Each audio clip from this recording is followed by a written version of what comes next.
Everyone has guilty pleasures, right? I mean, some people listen to Backstreet Boys during their morning commute, just singing the songs as loud as they can. Or some people watch shows that they think they'd be judged for watching. Like, I don't care, you're home alone at night by yourself, you want to watch some Gilmore Girls, cool. You think it's cool. Big deal. Some people have amassed an ungodly amount of anime big titty mouse pads. Just a crazy, horrific, terrifying amount of these anime titty mouse pads that it would just make you sick if you saw them. Just rooms filled with boxes and boxes filled with these anime big titty mouse pads. And I've made a few episodes talking about guilty pleasure watches, but there's one watch that isn't really a guilty pleasure. I just feel guilt. Like I should have got it, but I didn't. I let it go! And now I'll probably never ever be able to get it. All thanks to Girard Perregaux. It is 12:45 p.m. Let's get down to business. Alright guys, you already know what to do. Hit the like button if you haven't already, hit that subscribe button if you haven't already, and join the channel memberships, alright? It's $4.99 a month, it's the price of a cup of coffee in this economy, and you're the only reason I'm able to do what I do full time. If you want to go above and beyond, check out my other channel, T3 Time to Drive, where I talk about everything automotive. We broke past 10,000 subscribers and we're uploading regularly over there, so take a look at this episode. Okay, so I've told this story numerous times, right? The first watch that I really purchased with my own money for myself was my Seiko SKX 007. I've said that's the gateway drug. That is the watch that breaks the seal and turns everyone into a horrible, degenerate watch collector. But when I got that watch, there were a few floating around in my head. A grail of mine at that time was like a Rolex Milgauss. I never thought I'd ever be able to afford a Rolex Milgauss. And then once I got enough money to get a Rolex Milgauss, I decided that that's not even the watch I wanted. Because again, as time goes on, as you learn more, you realize that you have different tastes. But there's one watch that I would see on the Watch You Seek forums, and I didn't know anything about the brand, and finding information about the brand even back then was difficult. And I'll never get this watch.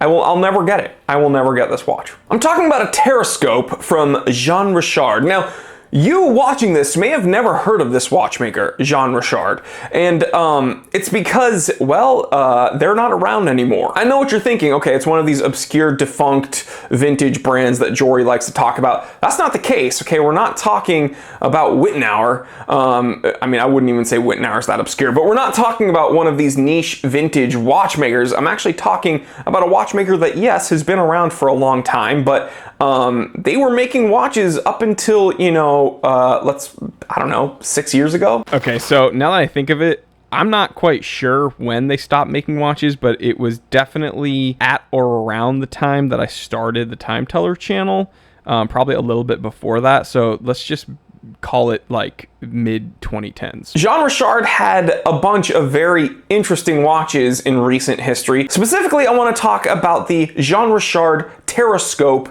green dial. There's a lot that I really liked about this watch. There's some things nowadays that I don't like about it, as my tastes have kind of matured and distilled.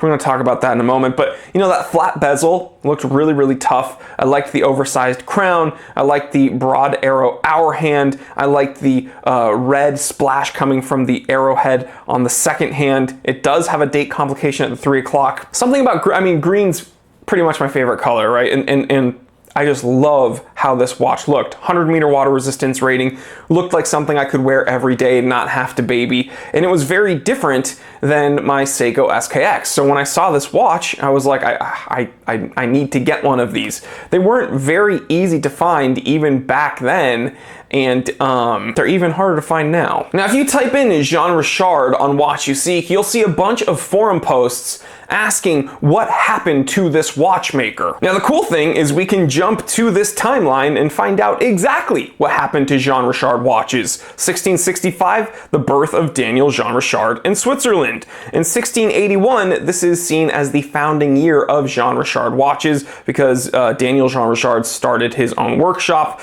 At some point, Girard Perregaux possibly became the owner of Jean Richard.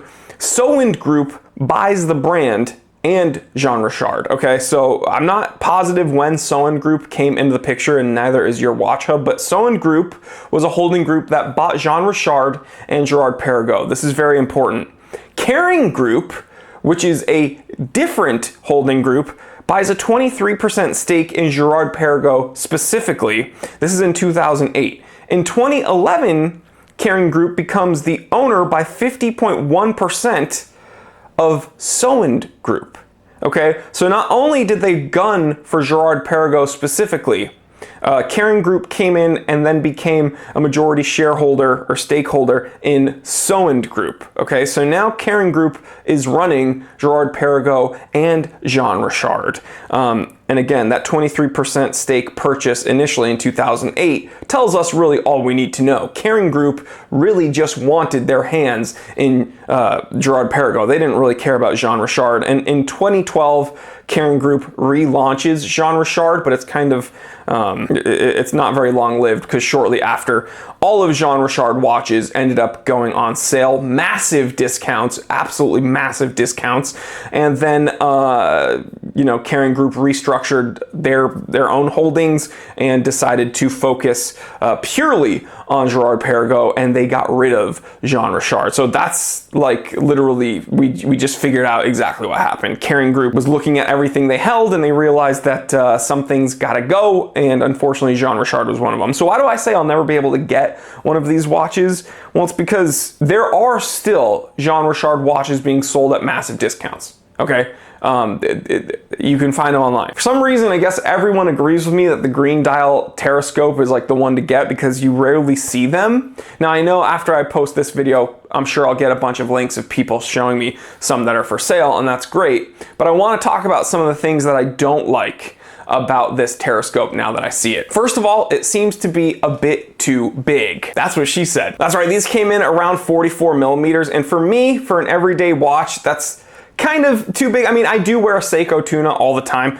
but right now, I'm a bigger dude. I have 7.5-inch wrists, and for some reason, I still think 39 millimeters, 40, that's kind of the sweet spot in my opinion. So I probably wouldn't want to rock a 44 millimeter ballpark watch every day. The next thing is when I look at the dial, there's like 3 different fonts on the dial, and that bothers me now. Back then it didn't. Now it kind of does. So that would be the next thing that I don't like. The date window isn't bordered, which would bother me as well. Some of the prices on these also are still insane though. There's one here on Watch Report that's $6,100. Just I don't know. I still can't find a green dial one. And you guys know, I'm kind of being tongue-in-cheek here saying it's Girard Perregaux's fault. Girard Perregaux killed my favorite watch. But the truth is, this all makes sense. It's all business. They see that out of all the watchmakers they own, who's going to do the best, who has the most legs? Well, probably Girard Perregaux. Been around a while. People really like their watches. The Laureato sells very well.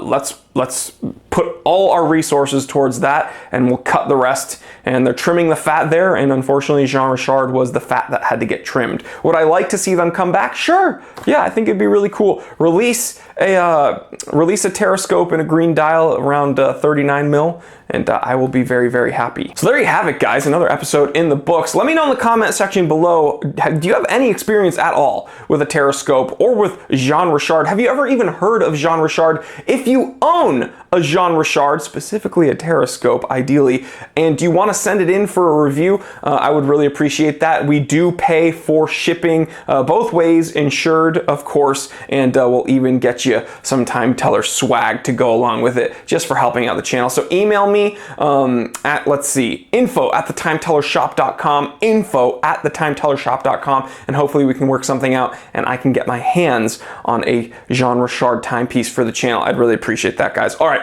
I will catch you on the next one. Stay happy, stay healthy, stay blessed. I'm Jory Goodman, the Time Teller. Remember, I didn't invent time. I just tell it.